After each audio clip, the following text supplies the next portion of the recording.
We are going to start a new story. I'm very excited about it. It's called Bridge to Terabithia by Catherine Patterson. I got the book right here. Now, of course, normally we would read it together in class, but we're going to do the best we can while we continue with this style of education. So let's talk briefly about what the story is going to be about and kind of set you up. So, first of all, the ultimate goal here is to help you become a better reader. I'm going to read it to you. I want you to listen. I want you to hear how I pronounce the words, how I read the sentences, how I read the paragraphs, and how all the ideas go together. You're also going to have the opportunity to read passages and to practice your reading and to practice saying the words. But of course, we also want to think about the ideas that are happening. And I'm going to do my best to explain some of the big ideas. So with that in mind, pay attention to the ideas of friendship in this story. Pay attention to the idea of imagination in this story. It's an important part of it. And pay attention to the relationship with Jess, the boy's family, particularly his parents and more specifically his father, and see how that relationship works out. And then, of course, in this particular story, it deals with the idea of grief and sadness, tragedy. And we will get there as we get closer to the end of the story. So let's just go ahead and set it up here so you know what's going on. Jess is our main character. He is a 10-year-old boy who becomes good friends with Leslie. She's a new girl who moves into the house next to his. In the whole story, Jess and Leslie deal with bullies at school. They also become a king and queen of Terabithia. And they create a wonderful world of imagination. Sadly, tragedy and something terrible happens to Leslie, and Jess has to learn a hard lesson of loss and grief and sadness. But he also learns important lessons from Leslie as well. So let's go ahead and begin chapter 1. It is titled Jesse Oliver Aarons Jr., and he is our main character. So let's go ahead and flip on over here to the book, to the text. And please follow along whilst I read it to you, okay? Barum, barum, barum, barabity, barabity, barabity, barabity. Good. His dad had the pickup going. He could get up now. Jess slid out of bed and into his overalls. He didn't worry about his shirt because once he began running, he would be as hot as popping grease, even if the morning air was chill. Or shoes, because the bottoms of his feet were by now as tough as his worn-out sneakers. "Where are you going, Jess?" Maybelle lifted herself up sleepily from the double bed where she and Joyce Ann slept. "Shh," he warned. The walls were thin. Mama would be as mad as flies in a fruit jar if they woke her up this time of day. He patted Maybelle's hair and yanked the twisted sheet up to her small chin. "Just over the cow field," he whispered. Maybelle smiled and snuggled down under the sheet. "Gonna run?" Maybe. Of course he was gonna run. He had gotten up early every day all summer to run. He figured if he worked at it, and Lord, he had worked at it, he could be the fastest runner in the 5th grade when school opened up. He had to be the fastest, not one of the fastest or next to the fastest, but the fastest, the very best. He tiptoed out of the house. The place was so ratty that it screeched whenever you put your foot down. But Jess had found that if you tiptoed, it gave only a low moan, and he could usually get outdoors without waking Mama or Ellie or Brenda or Joyce Ann. Maybelle was another matter. She was going on 7, and she worshipped him, which was okay sometimes. When you were the only boy smashed between 4 sisters, and the older 2 had despised you ever since you stopped letting them dress you up and wheel you around in their rusty old doll carriage, and the littlest one cried if you looked at her cross-eyed, it was nice to have somebody who worshipped you, even if it got unhandy sometimes. He began to trot across the yard. His breath was coming out in little puffs, cold for August, but it was early yet. By noontime, when his mom would have him out working, it would be hot enough. Miss Bessie stared at him sleepily as he climbed across the scrap heap, over the fence, and into the cow field. "Moo," she said, looking for all the world like another Maybelle with her big brown droopy eyes. "Hey, Miss Bessie," Jess said soothingly. "Just go on back to sleep." Miss Bessie strolled over to the greenish patch. Most of the field was brown and dry, and yanked up a mouthful. "That a girl. Eat your breakfast. Don't pay me no mind." He always started at the northwest corner of the field, crouched over like the runners he had seen on Wide World of Sports. "Bang!" he said, and took off flying around the cow field. Miss Bessie strolled toward the center, still following him with her droopy eyes, chewing slowly. She didn't look very smart, even for a cow, but she was plenty bright enough to get out of Jess's way.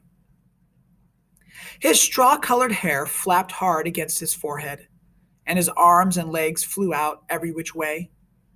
He had never learned to run properly, but he was long-legged for a 10-year-old, and no one had more grit than he. Lark Creek Elementary was short on everything, especially athletic equipment, so all the balls went to the upper grades at recess time after lunch. Even if a fifth grader started out the period with a ball, it was sure to be in the hands of a sixth or seventh grader before the hour was half over. The older boys always took the dry center of the upper field for their ball games, while the girls claimed the small top section for hopscotch and jump rope and hanging around talking. So the lower grade boys had started this running thing. They would all line up on the far side of the lower field, where it was either muddy or deep crusty ruts. Earl Watson, who was no good at running, but had a big mouth, would yell, "Bang!" and they'd race to a line they'd towed across at the other end. One time, last year, Jesse had won. Not just the first heat, but the whole shebang. Only once. But it had put into his mouth a taste for winning. Ever since he'd been in the first grade, he'd been that crazy little kid that draws all the time. But one day, April the 22nd, a drizzly Monday it had been, he ran ahead of them all, the red mud slooshing up through the holes in the bottoms of his sneakers. For the rest of that day, and until after lunch on the next, he had been the fastest kid in the third, fourth, and fifth grades. And he was only a fourth grader. On Tuesday, Wayne Pettis had won again as usual. But this year, Wayne Pettis would be in the sixth grade. He'd play football until Christmas and baseball until June with the rest of the big guys. Anybody had a chance to be the fastest runner. And by Miss Bessie, this year it was going to be Jesse Oliver Aarons Jr. Jess pumped his arms harder and bent his head for the distant fence. He could hear the third grade boys screaming on him. They would follow him around like a country music star, and Maybelle would pop her buttons. Her brother was the fastest, the best. That ought to give the rest of the first grade something to chew their cuds on. Even his dad would be proud. Jess rounded the corner. He couldn't keep going quite so fast, but he continued running for a while. It would build him up. Maybelle would tell Daddy, so it wouldn't look as though he, Jess, was a bragger. Maybe Dad would be so proud he'd forget all about how tired he was from the long drive back and forth to Washington and the digging and hauling all day. He would get right down on the floor and wrestle the way they used to. Old Dad would be surprised at how strong he'd gotten in the last couple of years. His body was begging him to quit, but Jess pushed it on. He had to let that puny chest of his know who was boss. "Jess!" It was Maybelle yelling from the other side of the scrap heap. "Mama says you gotta come in now and eat. Leave the milk until later." Oh, crud. He'd run too long. Now everyone would know he'd been out and start in on him. "Yeah, okay." He turned, still running, and headed for the scrap heap. Without breaking his rhythm, he climbed over the fence and scrambled across the scrap heap, thumped Maybelle on the head, ow, and trotted to the house. Well, look at the big Olympic star, said Ellie, banging 2 cups on the table so that the strong black coffee sloshed out. Sweating like a knock-kneed mule. Jess pushed his damp hair out of his face and plunked down on the wooden bench. He dumped 2 spoonfuls of sugar into his cup and slurped to keep the hot coffee from scalding his mouth. Ooh, Mama, he stinks. Brenda pinched her nose with her pinky and crooked delicately. Make him wash. Get over here to the sink and wash yourself, his mother said without raising her eyes from the stove. And step on it. These grits are scorching the bottom of the pot already. Mama, not again, Brenda whined.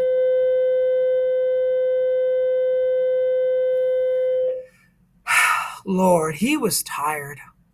There wasn't a muscle in his body that didn't ache. You heard what Mama said, Ellie yelled at his back. I can't stand it. Mama! Brenda again. Make him get off his smelly self off his bench. Jess put his cheek down on the bare wood of the tabletop. Jessie! His mother was looking now. And put on a shirt. Yes, He dragged himself to the sink.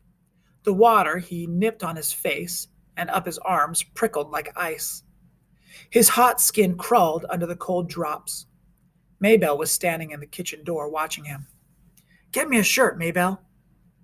She looked as if her mouth was set to say no, but instead she said, You shouldn't ought to beat me in the head, and went off obediently to fetch his t-shirt. Good old Maybelle. Joyce Ann would have been screaming just from that little tap. 4-year-olds were a pure pain. I got plenty of chores needs doing around here this morning, his mother announced as they were finishing the grits and red gravy.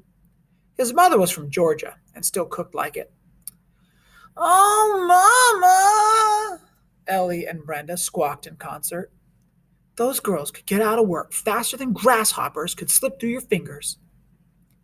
Mama, you promised me and Brenda we could go to Millsburg for school shopping. You ain't got no money for school shopping. Mama, we're just gonna look around. Lord, he wished Brenda would stop whining so. Christmas? You don't want us to have no fun at all. Any fun? Ellie corrected her primly. Oh, shut up! Ellie ignored her. Miss Timmons is coming by to pick us up. I told Lolly Sunday you said it was okay. I feel dumb calling her and saying you changed your mind. Oh, all right. But I ain't got no money to give you. Any money?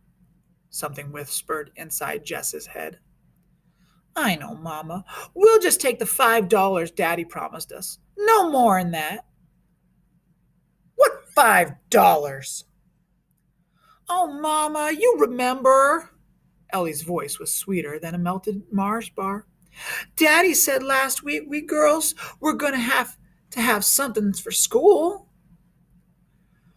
Oh, take it, his mother said angrily, reaching for her cracked vinyl purse on the shelf above the stove. She counted out 5 wrinkled bills. Mama, Brenda was starting again. Can't we have just one more? So it'll be 3 each? No! Mama, you can't buy nothing for $2.50. Just one little pack of notebook papers gone up to... No! Ellie got up noisily and began to clear the table. Your turn to wash, Brenda, she said loudly. Aw, Ellie! Ellie jabbed her with a spoon. Jessie saw that look. Brenda shut up her wine halfway out of her rose luster lipsticked mouth. She wasn't as smart as Ellie, but even she knew not to push Mama too far, which left Jess to do the work as usual. Mama never sent the babies out to help, although if he worked it right, he could usually get Maybelle to do something. He put his head down on the table. The running had done him in this morning. Through his top ear came the sound of the Timmins' old Buick. "Wants oil," his dad would say, and the happy buzz of voices outside the screen door as Ellie and Brenda squashed in among the seven Timmonses. "All right, Jesse, get your lazy self off that bench. Miss Bessie's bag is probably dragging ground by now, and you still got beans to pick." Lazy? He was the lazy one?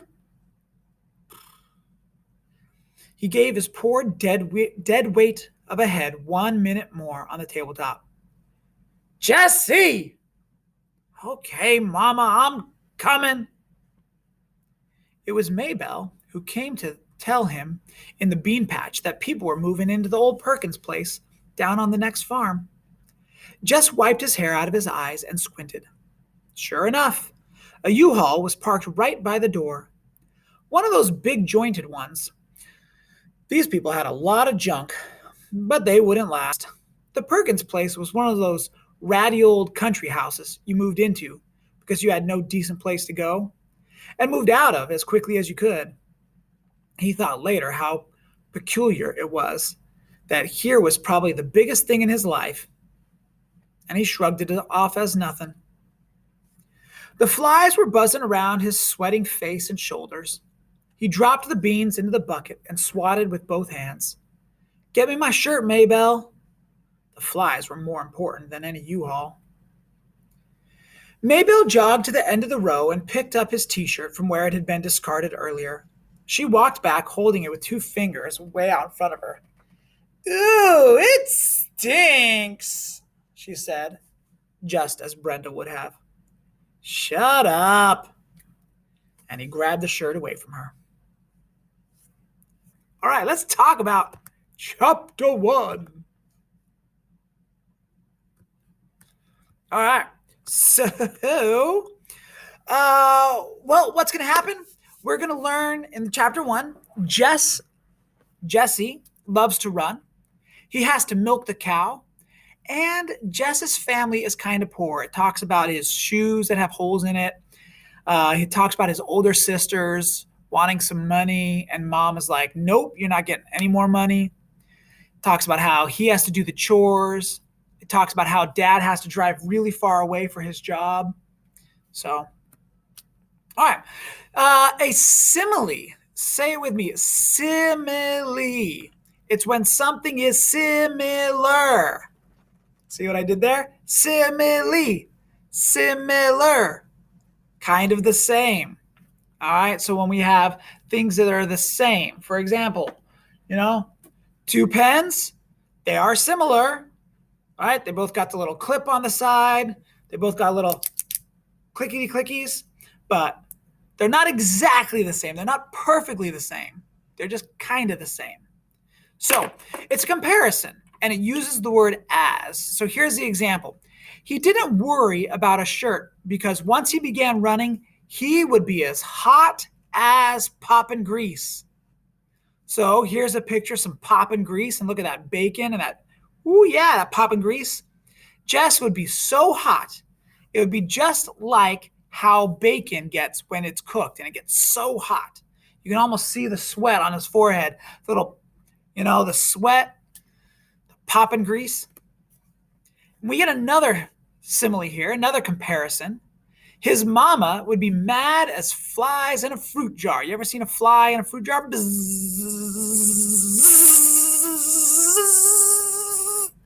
And his mama would be so angry if they woke her up. "Why are you guys so angry? What are you doing? Just get up, Jerry, go to bed. I'm sorry to sleep." Like a buzzing fly in a jar. Yeah, see? Okay, Jess is in the 5th grade. He is 10 years old. He has 2 older sisters and 2 younger sisters. Maybelle is going to be one of the more important sisters in the story. She is 7 years old. Um, so, yeah. All right.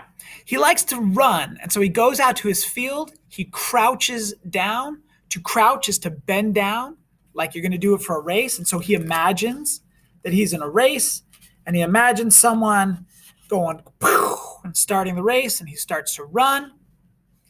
And it says he has grit. Grit is the idea of continuing, even when it is really hard. It's this idea of passion and perseverance. Ooh, I can do this. Like this girl shooting basketballs down here. 100 basketballs. I'm just going to get better. I'm just going to get better. And so when he's running, I could stop. Easy. But nope. I'm going to keep on running so I can get better because I got grit. It says that the kids in school, they toed a line in the dirt, like with your toes, right? When you draw a line in the dirt with your toes, and it's called toeing, or past tense, toed, right? And you do something with your toes. All right, we get this word, the whole shebang. You've probably never heard this word before, but it means the whole deal. You might say something like the big enchilada, the entire contest, the whole thing. So he won not just one race, but all the races. He won the whole shebang. It's a good word to know. It's fun. All right, question. Is Jess a boy or a girl? And you might think it's a girl because Jess sounds slightly feminine, but his name is Jesse. Jesse is a boy. He is the only boy in a family of 4 sisters. What does Jess love to do in the mornings? He loves to run in the field. Why? Because he wants to be the fastest kid in school this year. All right.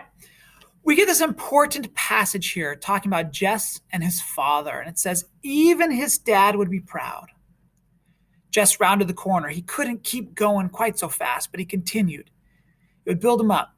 Maybe Maybelle would tell Daddy, so it wouldn't look as though he, Jess, was a bragger. Maybe Dad would be so proud he'd forget all about how tired he was from the long drive back and forth to Washington and the digging and hauling all day.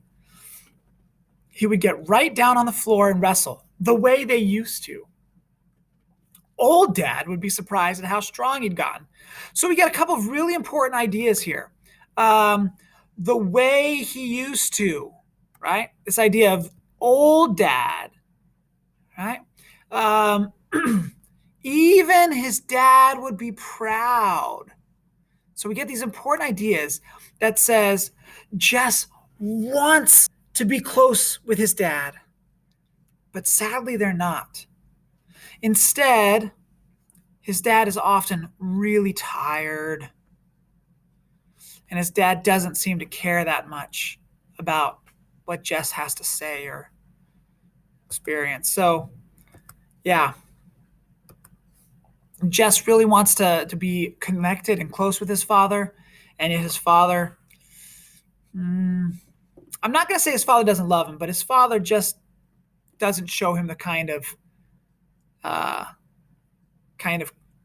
attention that Jess would like to have from his dad. So it's kind of sad. Okay, grits is a type of food. Notice the S here. We talked about the word grit, which means I can do it. But grits is a type of oatmeal. All right, that's a kind of breakfast. So we don't eat it a lot here in California, but other parts of the country eat grits. All right, we get the word yes'm. Say it with me, yes'm. It's a contraction of yes, ma'am, or yes, mom. So instead of saying, yes, mom, I'll go do that, Jess basically says, yes'm. All right, Joyce Ann, the baby of the family. She is 4 years old.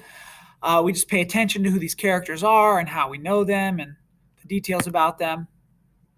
We get a couple of funny little interludes here about, but I ain't got no money. Ain't would be improper grammar, And so in his head, Jesse kind of corrects it and says, any money. Just silly. All right. A U-Haul is next door. U-Haul, get it? U is you, and haul means to carry or to move. So it means you can load up your house and you can move it to your new house and you can do all the work. You can haul it. It's the name of the company anyway. U-Haul. All right. What has happened in chapter 1? Jesse, or Jess, loves to run. He even won an entire race at school and was the fastest kid in the third, fourth, and fifth grade. That's a typo. My mistake. The third, fourth, and fifth grade. There we go. He loves to draw. That's mentioned, and we'll see more of the drawing later on. It said something like, everyone knows him as just the kid who likes to draw. He lives in a house with lots of sisters and his mom and his dad. He's not very close with his dad, but he used to be, and he wants to be. And the last thing is someone is moving into the house next to his. All right, that's the end of chapter 1. Take care. We'll read on later. Bye now.